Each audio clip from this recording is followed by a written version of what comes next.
Hey everyone, this is Curb Knight bringing you another standard match. This time we once again have Alexis on the right playing his Nirvana Jheva deck, continuing that win streak from his previous match against Hex Orb. This time going up against what is probably, in all honesty, Nirvana's consistently worst matchup, being Prison.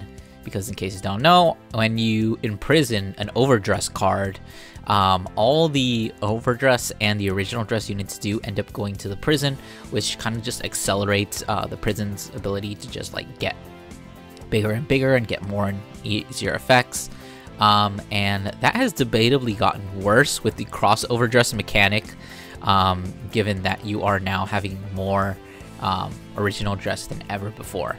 Anyways, we are going to be seeing Prison going first, doing typical Prison shenanigans. We are going to see a Rouge as well as two Macarites actually going to the soul for the cost of that Prison. Going back to Alexis, look like he is going to be actually calling out a Bramada and trying to go for a little early game aggression. Swinging the Brana, hitting into a defensive trigger, going for a 1 to pass and actually hitting it with a front trigger, which is going to be triggering a draw trigger from the Prison. Be drawing that card. So going in for the rush is I think kind of a debatable tactic. We're going to be seeing the Baru Verena get imprisoned off that, what's it called? Something pink. I don't really care about prison cards, so I'm not going to be naming them perfectly. Going to see a Macarite coming down, imprisoning a Persona right off the top, which is pretty rough. Calling down a gosh, I know what that card does, but it's been so long since I've seen it. Kind of going for Own Rush, actually getting a draw trigger here, pretty much preventing any more attacks to the Vanguard. But we are going to be taking out that Bramada, countering the rush a little bit. Personally, kind of my favorite way to swing whenever you're rushing back at your opponent. You always swing Vanguard first, that way in case you get any triggers, you can always just like stack them on the rear guards. And if they have a rear guard, you can always swing the other rear guards into it. So honestly, my attack pattern always just depends. If they have no rear guards, I always go rear guards first. And if they have a rear guard, I always go Vanguard first. Anyways, we are going to be seeing a Soul Blast 1 to actually call out that Baru, continuing that rush, swinging boosted by the Trickstar for a nice 18.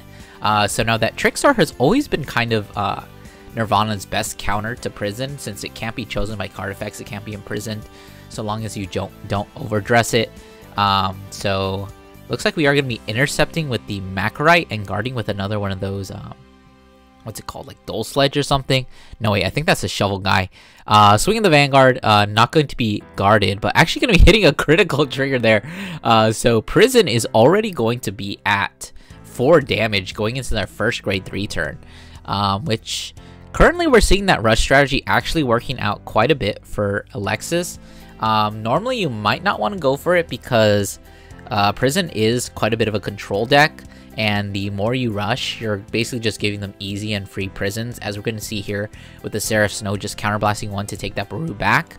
Of course we can't take the Trickstar back, but you know, it's still another card in prison, and it's another card off board for basically free. We do have that 3 in prison, so we are going to be able to wait, is that 3? Yeah, that should be 3. Am I right? No, that's actually 2, I think. So we're only going to get 2 Twin Drive. And looks like we're going to get another defensive here. Meaning that we're not going to be taking any damage from those rear guards.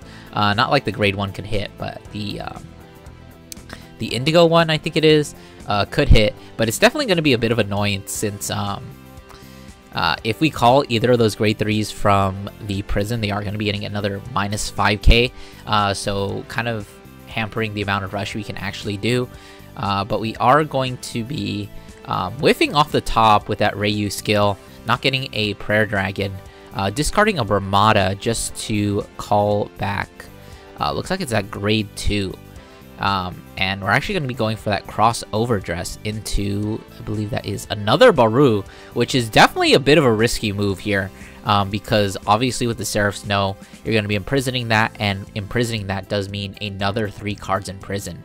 But looks like we are going for that Prayer Dragon skill, counterblasting 1, soul charging, and retiring the turquoise. It's not indigo, it's turquoise. and then just Soul Blasting 2 for the Brew, retiring the other unit, and then finally using another Soul to call out the other Brew that was in prison. Now that the Turquoise is gone, it's not going to be getting the -2. So we are going to be seeing a 2 to pass, giving the power to the non-crossover dressed Baru. Going to be swinging in for 23, with the other one also being a 23. So both of these are going to be calling out for 15k guards. And I believe we do see that the purple police officer, which I don't think can be used because I think it can only block grade 2 or less rearguard attacks, and both of these Barus are actually at grade 3, obviously. Seeing another Rouge go into the damage zone, gonna be swinging the Baru, using its skill actually to drive check, not getting anything off the drive check, but that is gonna be calling out a PG. So going back to Seraph Snow, this is a pretty dicey situation. You're at 5 already, so that rush kind of did pay off quite a bit. Imprisoning the 2 cards from hand, basically the 4 from field, giving us a whole bunch. So that's 6, so we're now at 8 cards in prison, basically just off riding, which is another reason why I say just like Will Dress is almost that much worse of a matchup for against prison, just because you're giving them so much free advantage, and you're minusing your, basically you're giving them advantage by minusing yourself thanks to all those crossover dress. So thankfully we're not at the 2 or the 10, I should say, so we aren't going to be getting the extra critical, but we are going to be getting a front trigger there, which is going to be hitting into a defensive draw. Another drive check is going to reveal a critical trigger, pushing up our Vanguard to a nice 33.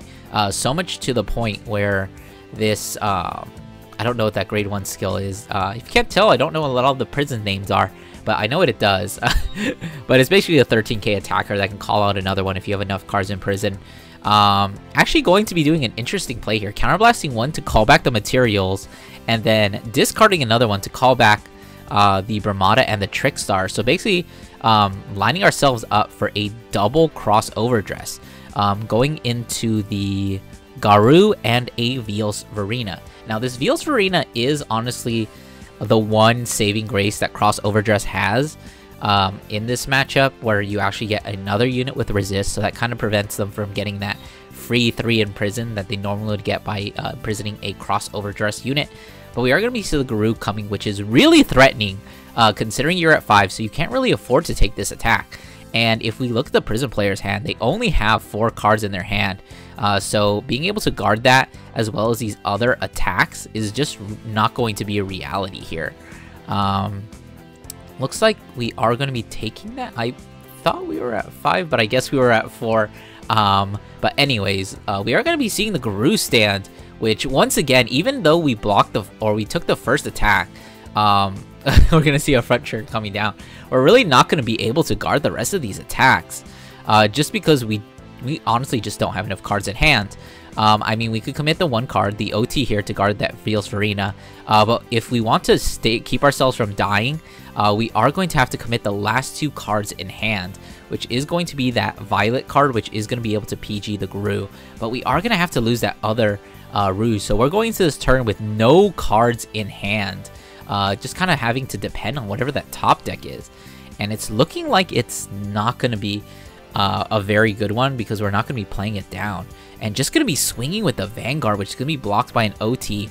We know OT is out, so that is going to be, how many cards do we have in prison? Let's see, we called out 2, so that's only 6 cards in prison, so that's only a 15k boost. We are seeing the other grade 4 Seraph there, but that's not going to be enough to actually break through. So we do have this, I believe this is a 28 plus a front trigger, if I'm not mistaken.